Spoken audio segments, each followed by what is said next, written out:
Of Jerry Quarry, the #1 ranked challenger, who is, of course, tonight going to be fighting perhaps the toughest fight of Jerry's career. Age-wise, Quarry will come in tonight 25 years of age, and that is spotting 3 years to Muhammad Ali. Jerry, of course, hails from Bellflower, California, comes from a fighting family. His father and his brother, of course, Mike Quarry, is a fine young light heavyweight at the current time. Those of you folks who are watching this telecast on a color screen can see that Jerry, typical of the Irish, is decked out in a very resplendent, brilliant green robe. Quarry has had 2 opportunities at the heavyweight title. Earlier, when he lost to Jimmy Ellis in 15 rounds in 1968, and of course when he lost to Joe Frazier. So this represents the opportunity that Jerry has been waiting for. They say he's a changed young man since he's decided to really go into fighting and to train and train hard. Well, he certainly had better be trained and in fine condition, because tonight he will be in against a gentleman who is regarded as perhaps one of the fastest heavyweights ever to come in the ring, both afoot and with his hands. However, there is one thing you have to say about this young man from California. He does not fear Cassius Clay. He does not fear him, and that is usually what makes for a good fight, however long it may last. We've talked about Quarry's punching ability. There is no question, because as those of you fight fans who will well recall, he took out young Mac Foster in a very exciting fight, and that perhaps might have been the turning point in Quarry's boxing career. Now on the far side, coming in, of course, the crowd yelling, screaming, mixed boos. Here he comes, the first time, again stepping in as a heavyweight in an important fight since his last title defense 3.5 years ago. Muhammad Ali coming up with his handlers here, wearing a white robe. And I don't believe that anybody in this entire group is happier than this young man to once again have the opportunity to step into the ring. Boxing is his trade. Boxing is his fame. All right, we're just about ready for our official ceremonies, and here is the famed ring announcer from New York, Johnny Addy. Ladies and gentlemen, may I present 3 former great champions. We'll start with the former lightweight champion of the world, Ike Williams.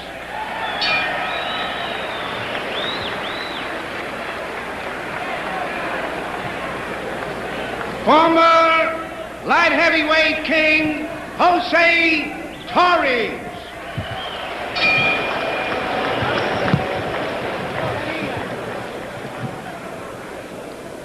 Ike Williams, here is Jose Torres, and the former WBA heavyweight champion, Jimmy Ellis.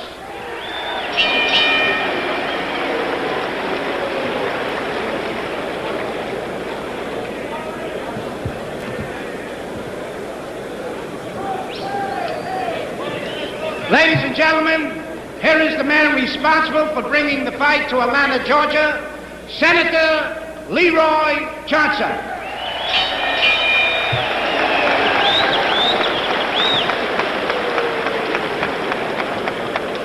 Let me introduce to you the mayor of this great city, Sam Marcel. Mr. Robert Castle, Sports Action Inc., New York City. Ladies and gentlemen, it's my pleasure at this time, on behalf of the fighters, on behalf of the House of Sports, Mr. Harry Petts, Jesse Hill Jr. and myself, and on behalf of Robert Castle of Sports Action Inc. of New York, we present to the city of Atlanta, to the mayor of this great city, $50,000 for the mayor's drug abuse program to stop the traffic of drugs in our city.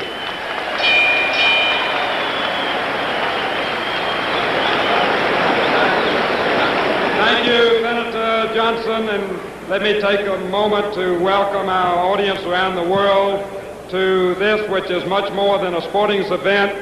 It's a demonstration in democracy, and to express appreciation to your generosity and to that of the fighters for supporting our cause in stemming the flow of drugs in Atlanta with this check for $50,000. Thank you very much.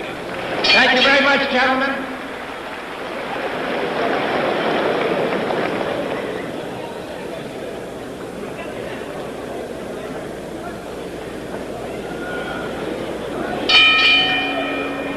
Ladies and gentlemen, here are the ring officials, the attending physicians, Dr. Brown, Dr. Siegel, Dr. Wilbur, Dr. Ellison, the timekeeper, and also the timekeeper for the knockdowns, Ernie Snow.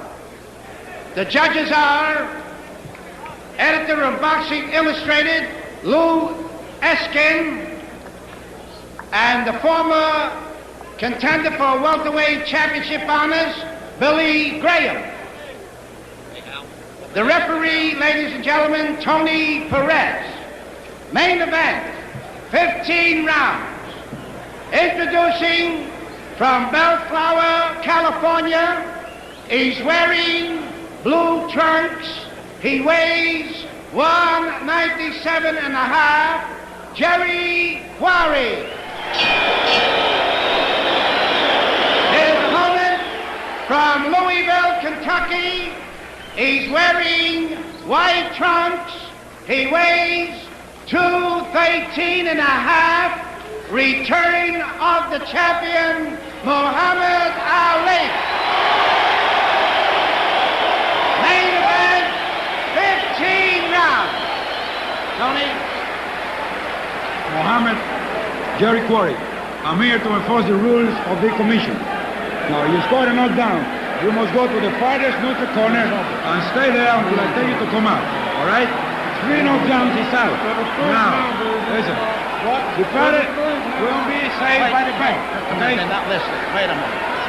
Are you only... Will we keep the crowd down, please? The referee, it's very important, wants to give them the instructions. Just listen to me.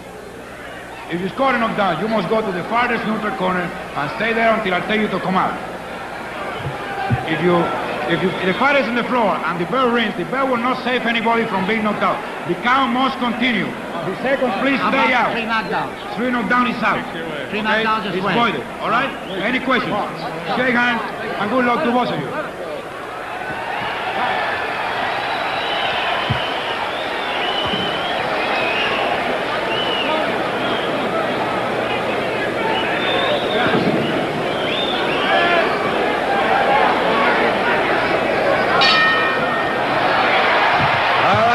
Ready to go.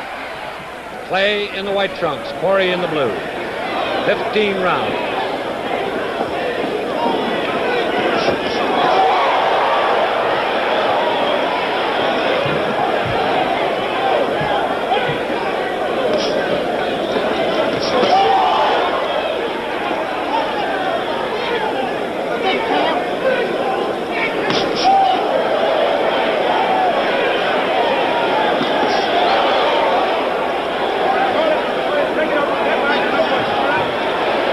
Starting off very fast, using good combination with the right hand.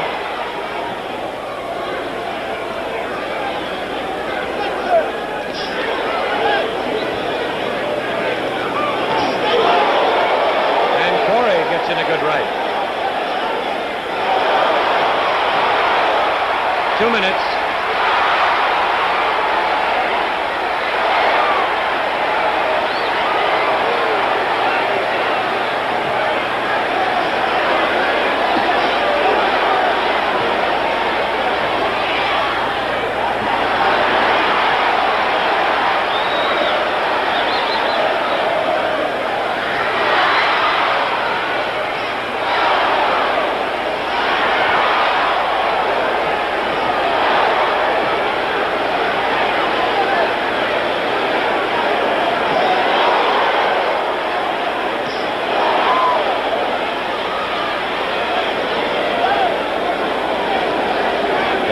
slight redness just over the bridge of Jerry Quarry's nose.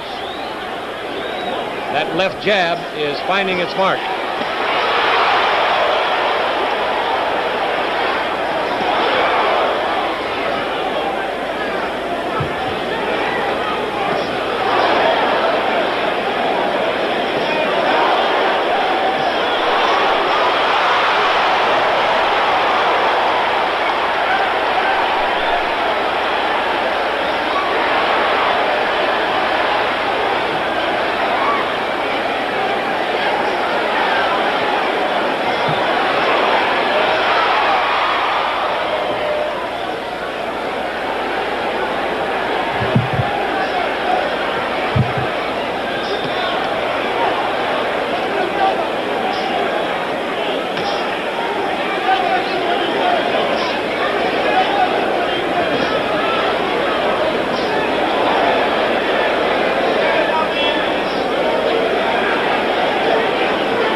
There's the round to end round one. And looking at the action right off the start, you have to say one thing, that Muhammad Ali or Cassius Clay, whichever you want it, has certainly appeared in the first round to have lost none of his swift. He is still plenty fast, and his left jab is still a dynamite punch. Jerry Quarry has a slight redness below both eyes and on the bridge of his nose from that left jab. Clay has missed a couple of big punches in that first round, so his timing might be a shade off.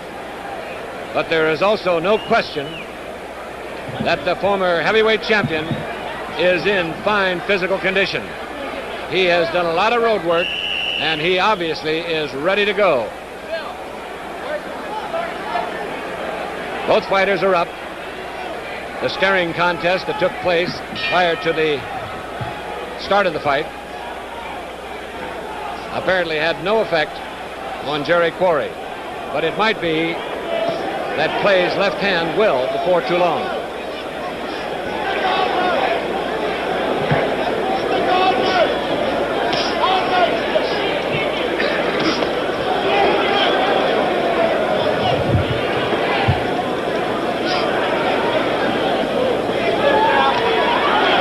Quarry leaping forward to connect with that hook, his left hook, his best punch. Left and right by Clay on the combination.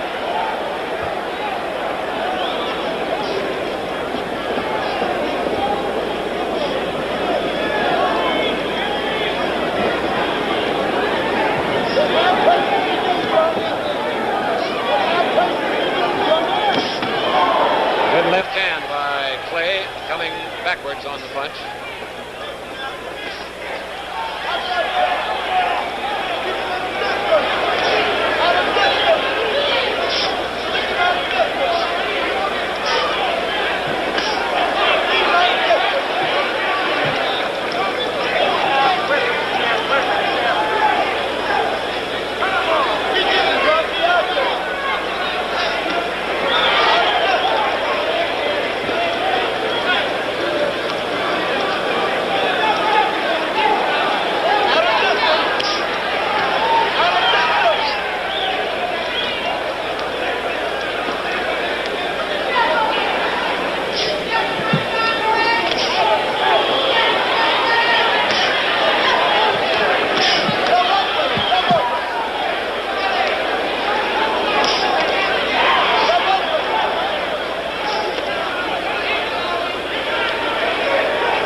Effectively using his advantage in reach, 10 inches, to stay away from that left hand of Quarry's.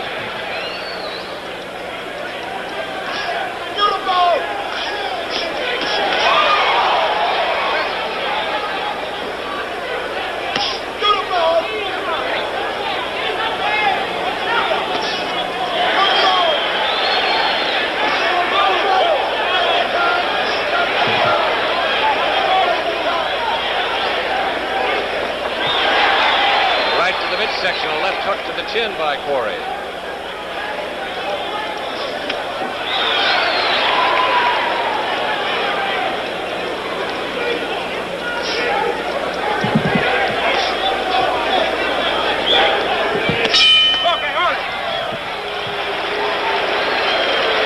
That's the end of round 2. Once again, it's obvious that Clay has been working hard on Quarry's left hook, his best punch. He so far in the first 2 rounds has effectively not only used his superior footwork, but his right arm to block that punch coming in. And the reach of Quarry is at a very definite disadvantage at the moment. Bill, it looks as though Muhammad is having quite a comeback, and he appears to be in excellent shape. Well, his jab is certainly sharp. He's moving well. But once again, Tom, I just feel that we're all witnessing a first, something that none of us can really say how this is going to come about because of the time. 3.5 years, he's just 28 years old, and it's quite an experience.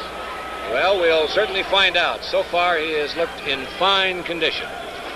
Jerry Quarry in the blue trunks, trying to work to the inside. And of course, Clay, having the superior speed, has effectively so far stayed out of range of that left hook. Jerry said in his pre-fight strategy he was going to try to get inside to cut him off. So far, he has not been able to do that.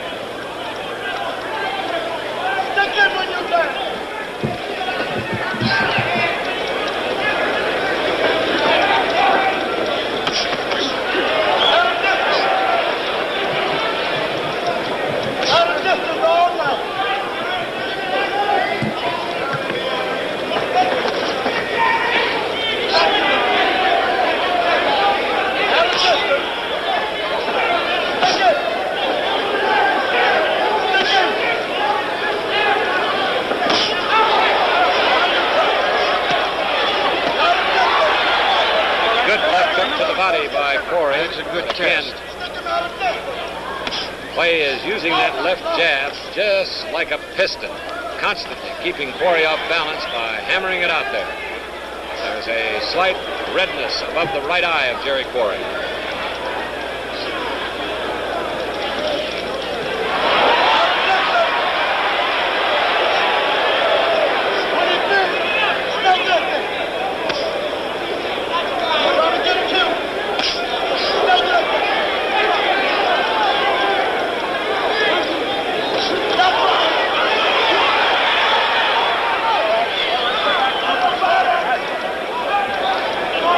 A cut over Quarry's left eye.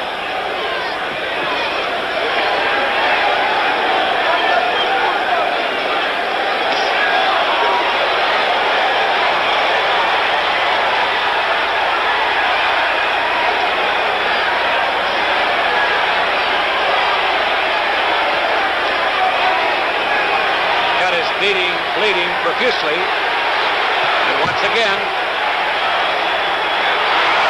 right combination by Clay. Quarry is fighting back, but the cut has been opened.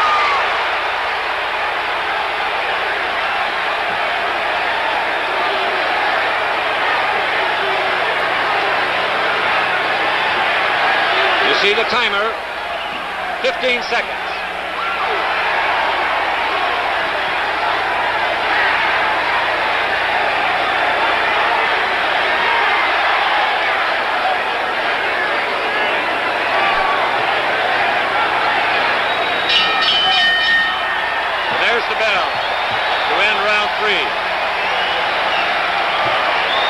Quarry going back to the corner. While his trainers, Teddy Bentham, Lou Gross, and Willie Ketchum go to work on that cut. Referee Tony Perez standing directly above Quarry's corner, watching him.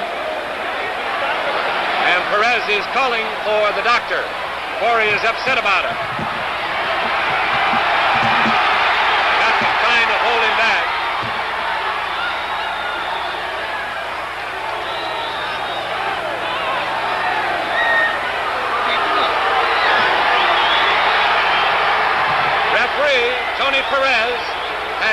the fight is over, apparently because of an eye cut. It's a terrible cut, Tom. You and I both can see it. There's no doubt about it being a very bad cut. Sixth rounder. The doctors, there were 4 in attendance tonight. Dr. Calvin Brown, Dr. James Ellison, Dr. Joel Wilbur, and Dr. Jerome Siegel. They said one of each doctor would be working in the corner. The question now is which one made the decision. Referee Tony Perez stopped it. Apparently, Quarry not able to answer the bell for the 3rd round.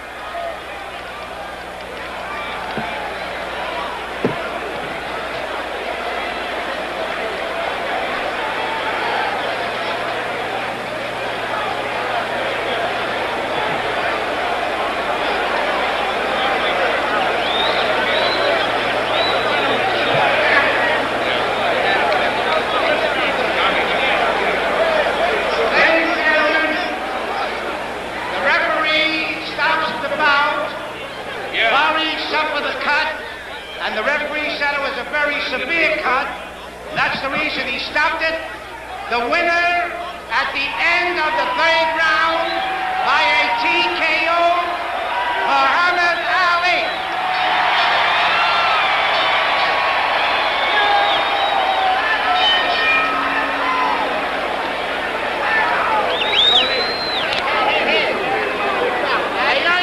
Good going, Boot. Champ, come on over here. Let's see if we can see this. Can we get down, please?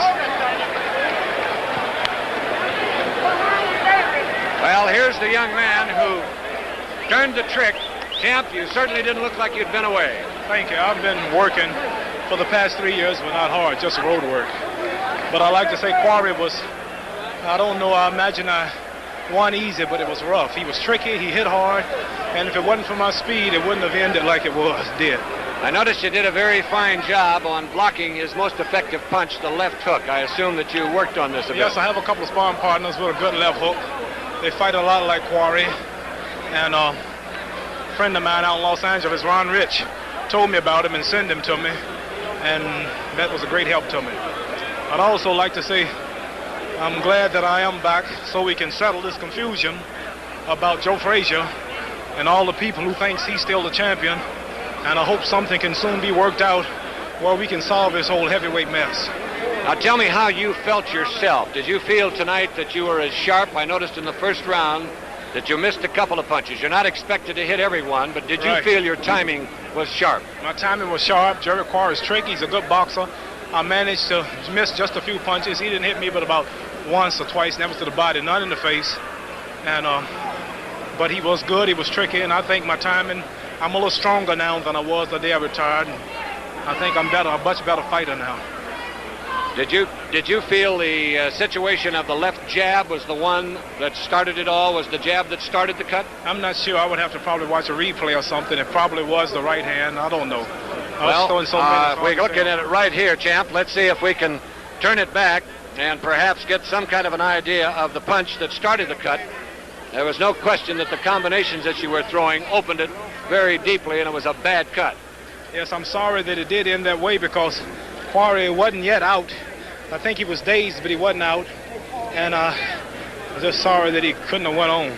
Well, now here is the replay, so you'll have an opportunity to watch it.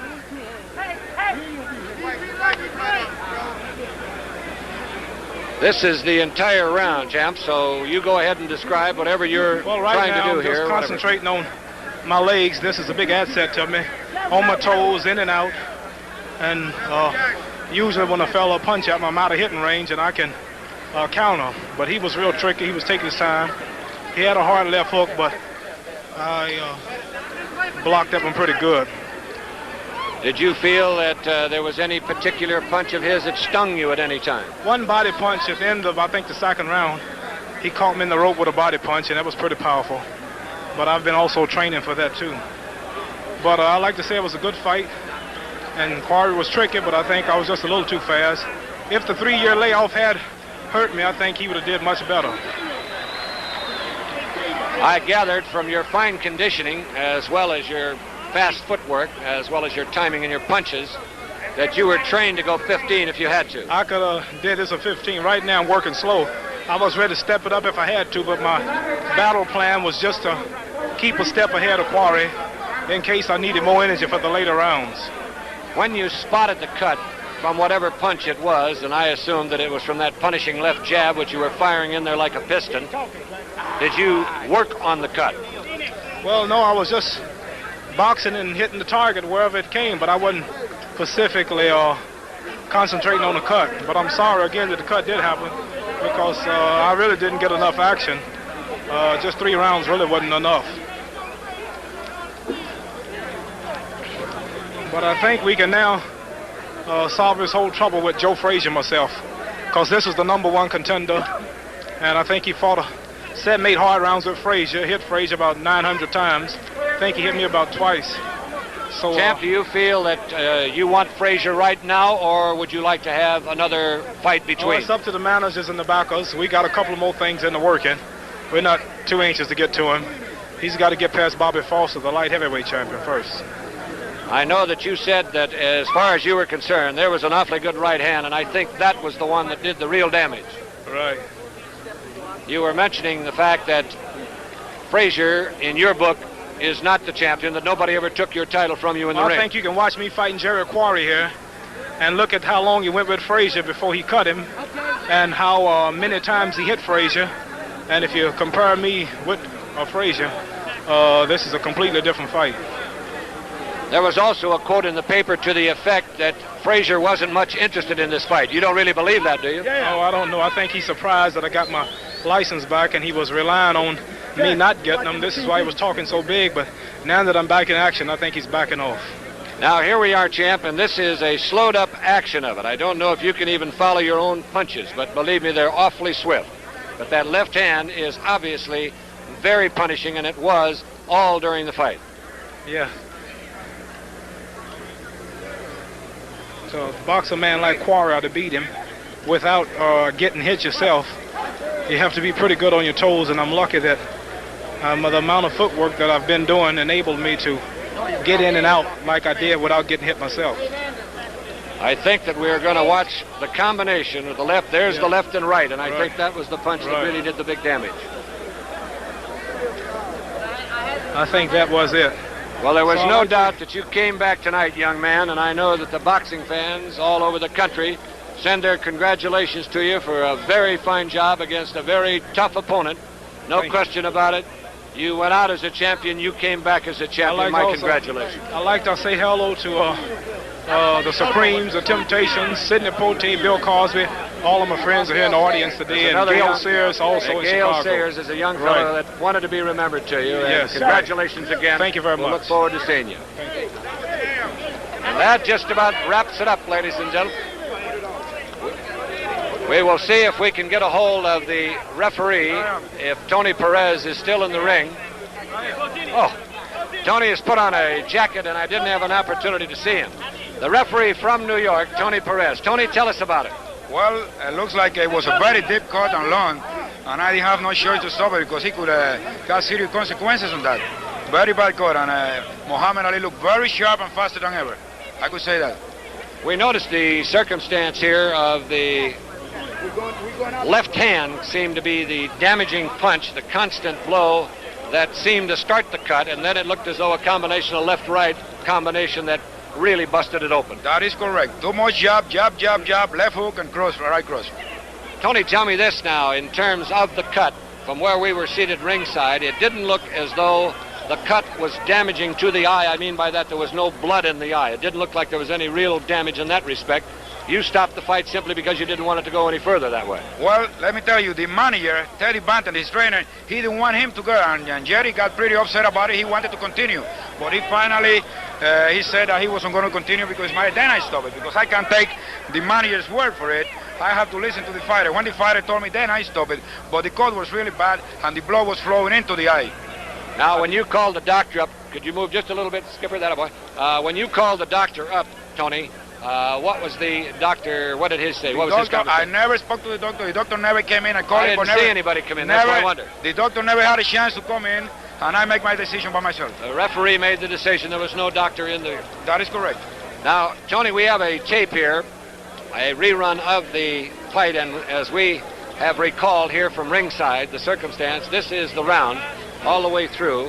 Now, again, as you have noted, the left hand, and I think the very definite combination of punches is easily recognized as the damaging blow. That is correct. Too much jab, and on top of the eye. And if you watch it, after the middle of the round, I keep watching that eye because I saw it was a real bad cut. And it was bleeding, and like I said, at the end of the round, the blood was flowing right into the eye. Again, Clay utilizing the jab. Quarry trying to get in the left hook, but Clay cannot, of course, risk that, and he was fighting a great defensive fight at this manner. In other words, Quarry had very few opportunities to use his favorite punch. Clay kept him off balance with the jab, and then if you watch very closely, you'll see the combination of the jab, and the right cross. That is correct. That is correct. Keep too much jab, keep him off balance all night, and he demanded. Jerry Quarry never had a chance to get set. Never. He never gave him a chance. Tony, you weren't in there long enough to really have any trouble with the fighters. There wasn't any arguments or anything, were there? Well, at the beginning in the instructions, they didn't want to listen to me, so I have to stop everything. They were talking to each other. They don't want to listen to me. Looked like they were arguing. I have to stop everything between me and the announcer, Johnny Addy. We had to stop the action and tell them, are you going to listen to me? Because they were mad at each other and they were insulting each other. And I finally had to stop. I said, are you going to listen to me? Then they realized I was the boss in the ring, and they listened to me then. There it is. There's the combination of Clay with the left and the right cross, and that really split the eye. You can see Quarry's eye, and there's another right, all adding to the cut, which undoubtedly, as referee Tony Perez right here at my shoulder said, it was too much. Did not call the doctor into the ring, said that is the end of it, and that was it. Wait a minute, I did call the doctor in, but he never had a chance to come in because there was so much people in the corner trying to get in. He never had a chance, so I never spoke to the doctor. I tried to call him in, but he never came in. But it was your decision, Tony. Oh, yes, sir. Now, officially in the time, Johnny Addy, did we get the cards on that part of it? Yes. According to the New York rule, Tommy, it's the end of the third round because the bell did not ring for the fourth round. So we call it a TKO at the end of the third round, and I announced it that way. Johnny, thank you very much. Tony, again, a fine job. Wish it had gone a little longer, but that's the way it is in boxing. Thank you very much. Appreciate it. Okay. And that just about wraps it up, ladies and gentlemen. The tremendous